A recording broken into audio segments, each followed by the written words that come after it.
ఎందుకు వస్తారు నేను ఇవే మాట్లాడుతాను ఆయనతోటి. నేను మాట్లాడేదాలో దేశ భవిష్యత్తు గురించే మాట్లాడతాను, అంతేగాని వాళ్ళని అరెస్ట్ చేయండి సార్, మోదీ గారు వీన్ని మా ఆంధ్రప్రదేశ్లో ఒక మాజీ ముఖ్య ఆయన అరెస్ట్ చేయించండి సార్, అమిత్ షా గారు వాళ్ళని అరెస్ట్ చేయరా. నాకు ఎంత హాస్యాస్పదంగా ఉంటుందంటే, ఎంత సిలీగా ఉంటుందంటే, ఇంత దిగజారిపోయారు ఏంట్రా బాబు అనుకుంటా. ఆ స్థాయి వ్యక్తుల దగ్గరికి వెళ్ళి ఒక ఖగార్ ఆపరేషన్ సమర్థవంతంగా నడిపిన ఒక అమిత్ షా గారి దగ్గరికి వెళ్ళి ఆర్టికల్ 370ని తీసుకెళ్ళి భారతదేశం సంపూర్ణ విలీనం చేసిన వ్యక్తి బెంగాల్లో కూర్చోబెట్టి మాట్లాడితే ఇది మీరు హిందువుల పార్టీ అంటే కూర్చోబెట్టి ముస్లిం సమాజం కూడా బలంగా ఓట్లేసి అంత నమ్మకం సాధించారు అక్కడ. అలాంటిది నిజంగా మనస్ఫూర్తిగా చెప్తున్నాను. అంత నేను సనాతన ధర్మం అంటే చాలామంది ఏమనుకుంటారంటే కూర్చోబెట్టి వీడు మూర్ఖమైన హిందూ ముస్లిం బతికిన అట్లా ఎందుకు అనుకుంటామమ్మా, మిమ్మల్ని మీరు ఎందుకు వచ్చారు, మీరు అర్థం చేసుకున్నందుకు మిగతా వాళ్ళు అర్థం చేసుకుంటే అసలు నన్ను ఆ మాట మాట్లాడతారా హసీనా గారు. నేను ఇలాంటి కూర్చోబెట్టి మాట్లాడే వ్యక్తులతో నేనంటే వెళ్ళి సార్ ఆయన అరెస్ట్ చేయండి సార్, ఇంత దిగజారుడుగా మాట్లాడతాను. దానికి కథనాలు మళ్ళీ విశ్లేషకులు ఇప్పుడు చెప్పండి, ఇప్పుడు మనం ఏం జరిగి ఉండొచ్చు అంటారు. అది యాక్చువల్గా ఏం జరిగిందంటే అండి, ఆ రోజున ఢిల్లీలో మీకు గుర్తే ఉన్నట్టు పవన్ కళ్యాణ్ ఆ రోజున అక్కడి నుంచి హైదరాబాద్ వెళ్ళారు ఫ్లైట్లో, వారిని కలవటం జరిగింది. ఆ జరిగిన 32 నిమిషాలు 29 నిమిషాల 34 సెకండ్లలో 4 నిమిషం 32 సెకండ్లో ఇది లేవనెత్తారంట. ఆయన 6 నిమిషాల మటుకు లేదు దీన్ని ఖండించారు. ఇంత గొప్ప చెప్తారు మహాన్మాన్.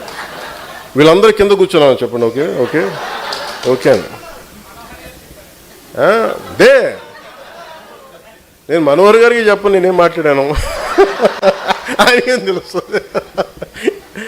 ఏం మాట్లాడతాం నిజంగా ఆ స్థాయి వ్యక్తులు ఏం మాట్లాడతాం అంటే, నేను కోర్టులు చెప్పాలండి, ఈ దేశ ప్రధాన న్యాయమూర్తులకి ఒక మాజీ ముఖ్యమంత్రి ఇన్ని కేసులు పెట్టాడు అని నేను చెప్పాలా? ఆంధ్రప్రదేశ్ హైకోర్టు న్యాయమూర్తులకి నేను చెప్పాలా?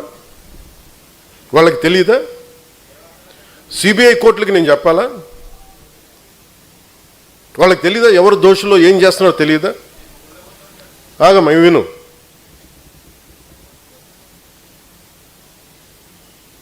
ఏ కేసుల్లో ఎవరు చేస్తున్నారో వాళ్ళకి తెలియదా? అందుకనే కదా దాఖలైన కేసులన్నీ. వీళ్ళకి మేము చెప్పాలా? అవమానం చేసినట్టుగా నిజంగా ఈ టీవీ సంస్థలు కానీ ఇలాంటి చేసే సంస్థలు నిజంగా ప్రజా సమస్యల గురించి మీరు ఎప్పుడన్నా మాట్లాడారా? ఇంత కలుషితం అవుతుంది, దీనివల్ల ప్రజలకు ఇంత ఆరోగ్యాలు పోయినాయి, అవి మాట్లాడరు మీరు. ఎంతసేపు ఎదవ చండాలపు రంకులు బొంకులు తప్ప మీరు మాట్లాడేది. చిన్నప్పుడు మేము ఒక ఏదో మ్యాగజైన్ గుర్తులేదు నాకు, ఏదో పేపర్ తెలుగు ఆంధ్రప్రభ అని తెలియదు, దాంట్లో ఫాలాక్షన్ డైరీ అని ఒకటి ఉండేది చిన్నప్పుడు. ఎప్పుడు చూడు దాంట్లో మొత్తం చూస్తే వాడు రంగులు మాకు అనిపించింది. మేము చదువుతుంది మా అమ్మ తిట్టేది, ఇదేంటో ఈ ఛానల్ని చందవంతో పాటు అది కూడా చదివాండి అని నాకు అనిపించేది.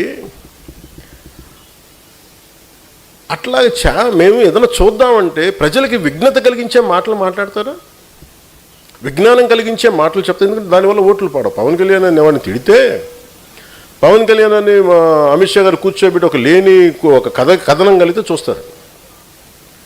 నిజంగా మీరు వెళ్ళి కూర్చోబెట్టి ఎంత సమస్యలు ఉన్నాయి, 32,000 మంది ఆ రోజున మనకి గత ప్రభుత్వంలో వెళ్ళిపోయారు. నేను చెప్తే అందరూ అపహాస్యం చేశారు, నన్ను కేసులు పెట్టారు. మరి అదే హోంశాఖ కూర్చోబెట్టి పార్లమెంట్లో చెప్పింది, మరి డేటా రిలీజ్ చేసింది. ఆ రిలీజ్ చేసినప్పుడు వీటి గురించి ఎవరు మాట్లాడరు. ఈ చండాలపు రంకులు బొంకులు ఈ చండాలం తప్ప ఏ రోజున బాధ్యతగా కూర్చోబెట్టి మాట్లాడారా? ఇది మీరు దీని మీద మీరు యుద్ధం చేయాలి. ఉద్యమీలు కానీ మీరు సాధక్స్గా మీరు గట్టిగా మాట్లాడాలి. ఇటువంటి మీరు ఎవరు ఏం చేస్తాం మాకెందుకు, ఎవరి వ్యక్తిగత జీవితం మీరు ఏం చేస్తా నాకు నేను ఎప్పుడు మాట్లాడాను. మన ఎమ్మెల్యేస్ కూడా ఇదే చెప్పారు, మేము నలిగి ఇక్కడ దాకా వస్తే మీ పర్సనల్ కాంటాక్ట్ తోటి మీరు దిగజార్చగానే చేసించాలని అభ్యర్థించాను అందరు. 14 సంవత్సరాలు మా వాళ్ళు రోడ్ల మీద పడి నలిగి కేసులు పెట్టించుకుని వస్తే మీరు తక్కువని ఎమ్మెల్యేలు అయిపోయి మీరు కూర్చొని దిగజార్చకండి, ఇంకా చాలా మీరు కూర్చోబెట్టి మీరు ఇద్దరికి నమస్కారం పెడతానని చెప్పాను ఇద్దరికి.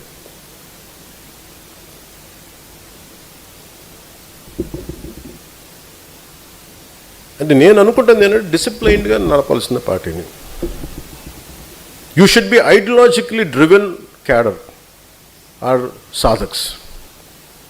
మీరు ఎందుకు మాట మాట్లాడుతున్నారు, మీరు ఏం చేయబోతున్నారు, మీకు ఎందుకు ఒక పర్పస్ లేకపోతే please let us not do politics, let us not be in a political party, let's not be in Janasena.